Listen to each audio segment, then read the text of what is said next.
8 наурызда гүл мен сыйлық аламын деп алаяқтарға алданып қалма.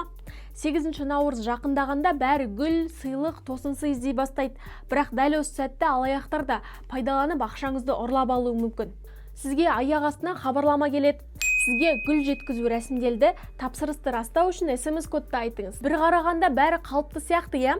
Бірақ мереке күндері алаяқтар өздерін банк қызметкері, қауіпсіздік маманы, тіпті курьер ретінде таныстырып, бір реттік кодты алуға тырысады. Ал сол бір ғана кодтың кесірінен ақшаңыз шешіліп кетуі, атыңызға несие рәсімделуі, тіпті банк қосымшаларыңызға бөтен адамның кіріп алуы мүмкін. Тағы бір кең таралған әдіс әлеуметтік желідегі арзан гүлдер мен сыйлықтар.